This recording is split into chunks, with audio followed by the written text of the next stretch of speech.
Tudo bem, pessoal? Gente, abram lá a apostila na página 50, por favor, ok? E nós vamos continuar aí falando das questões urbanas, né? Só que das questões ambientais voltadas para a parte urbana, dentro da geografia urbana aqui, ok? Bom, lá na página 50, você vai encontrar aí um esqueminha de um fluxograma, né? Da drenagem da água em um ambiente não urbanizado, em um ambiente urbanizado. Ou seja, da drenagem da água em uma área mais campal, né? E da drenagem da água, ok? Do escoamento. Quando eu falo drenagem, estou falando do escoamento, né? Dessa água. E normalmente a água ela sempre vai escoar, aliás, ela sempre vai escoar para as partes mais baixas, né? Em direção a um único ponto, tá? Então, até se nós lembrarmos na aula do ano passado de hidrografia, lembra das bacias hidrográficas? O que é uma bacia hidrográfica, uma bacia de drenagem que eles falam? O que é drenagem? É o escoamento da água, né, superficial ali para um único ponto, tá? Então esse fluxograma aí, ele mostra que num ambiente não urbanizado, a diferença de um ambiente não urbanizado para um ambiente urbanizado e altamente urbanizado, né, é que a infiltração da água em um ambiente rural, né, um ambiente mais de campo, o escoamento da água de forma equilibrada vai ocorrer muito mais nessas áreas rurais do que numa área altamente urbanizada, que você vai ter hipermeabilização do solo, retirada da vegetação, da cobertura vegetal original, né? Tudo isso contribui para que a água ela escorra superficialmente, ok? Com maior intensidade, com maior volume, com maior velocidade. É disso que ocorre, por exemplo, os alagamentos, né? Deslizamentos de terra que ocorrem, né, nas cidades, ok? Principalmente em áreas, né, de encostas, ok? Então, nós vamos ter tudo isso, né, voltado para a questão do meio ambiente urbano. Tem também a questão, gente, climática, um microclima local. Vai afetar diretamente o microclima local de ambientes altamente urbanizados. Como assim? Se eu retiro a cobertura vegetal, se eu hipermeabilizo o solo, se nós pegarmos e canalizarmos rios, obviamente que você vai impedir que os raios solares, né, eles incidem sobre a água ali dos rios, que eles incidem sobre a cobertura vegetal, e daí não vai ter evapotranspiração, não vai ter evaporação na atmosfera, consequentemente, o nível, né, da umidade do ar ele vai diminuir, que não vai se condensar, podendo até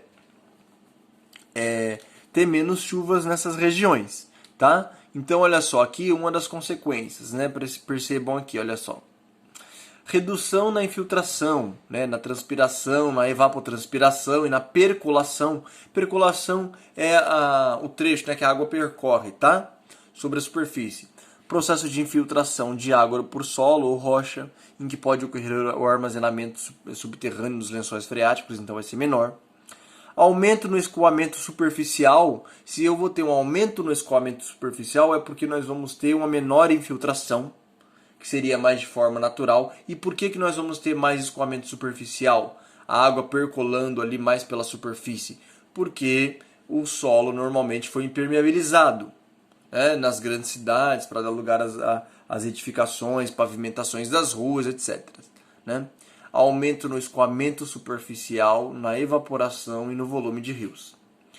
Então o ar recebe menor retorno de água, de vapor d'água, né, de volume de água. E esse vapor de água, que é a água contida em forma de vapor suspensas na atmosfera, né, suspensas no meio ambiente, é o que vai caracterizar a umidade relativa do ar, deixando a qualidade do ar boa. Obviamente, se você vai ter um menor retorno dessa vaporização da água, menor retorno dessa vaporização da água que é responsável pela umidade, devido a todos esses problemas que nós falamos, a impermeabilização do solo, a retirada de cobertura vegetal e tal, obviamente que para a própria saúde também, né, das pessoas, vai ter um dano maior, vai ser nocivo, porque daí o ar mais seco vai causar problemas respiratórios, né? Quem já sofre de problemas respiratórios ou quem não sofre também acaba sendo prejudicado. Okay? Principalmente o quê? Nas grandes cidades, aonde já não basta de todos esses problemas, então, impermeabilização do solo, retirada da cobertura vegetal, tal, e ainda você tem o quê? Emissão de poluentes na atmosfera, para contribuir ainda mais com o ar mais pesado. Né? Então vai ter a emissão dos dióxidos de carbono, de enxofre, clorofluorcarbonetos, enfim, várias outras substâncias tóxicas, né? Outros elementos aí tóxicos na atmosfera. Né? Então o próprio solo também se torna mais seco por ter um menor retorno da água, né? E as recargas para as águas subterrâneas elas são prejudicadas. O que é essa recarga para águas subterrâneas? As águas subterrâneas, primeiramente, são, gente, os lençóis freáticos, os aquíferos, verdadeiros rios subterrâneos, ponto. E por que vai ter uma menor recarga, né? Uma menor tributação para essas águas subterrâneas? Pelo simples fato de impermeabilizar o solo. Impermeabilizou o solo, obviamente vai ter uma menor infiltração dessas águas no solo, né? Prejudicando ali então o abastecimento dos aquíferos, dos lençóis freáticos. Né? Por isso que, ao impermeabilizar o solo, retirar a cobertura vegetal também, né? E a contribuição maravilhosa que o ser humano dá ao meio ambiente, que é poluir, é jogar latinha de cerveja para fora do carro, um maço de cigarro, papel de bala. Ah, mas foi um papelzinho de bala. Não importa, você jogou um, o outro jogou outro, né? Na hora que vier a chuva, vai transportar esses materiais, esses detritos, para as galerias fluviais, né? Que são os esgotos. Em grande quantidade, isso aí vai sedimentando ali, sedimentando, acumulando. Não demora muito, tá? Para que essas galerias fluviais elas estejam entupidas. Né? Na próxima chuva vai ocorrer isso aí, olha só, o acúmulo de água na superfície. Né? Além do solo estar impermeabilizado, não tem para onde a água escorrer, ok? As galerias fluviais servem para isso, para drenar a água. Se uma vez que essas galerias fluviais estejam entupidas, vai ocorrer alagamentos. Com os alagamentos, danos, né, enormes, como os carros que nós estamos vendo ali, carros, o branco lá mesmo, um carro novo, né, um táxi aparentemente, tá? Então são carros novos, acaba sendo perdido muitas vezes, dos quais os carros não têm seguro, né? E o carro é de menos, e quando a chuva está com mais intensidade, né, o indivíduo vai lá tentar salvar o carro, resgatar alguma outra pessoa e é levada pela água da chuva, né? Acaba morrendo afogado ou morrendo por doenças causadas pela água da chuva, tais como a leptospirose, que é transmitida pela urina dos ratos, né, que ataca os pulmões, etc. e tal. Então essas enchentes urbanas, elas vão ocorrer devido à impermeabilização do solo urbano, gente. Tá?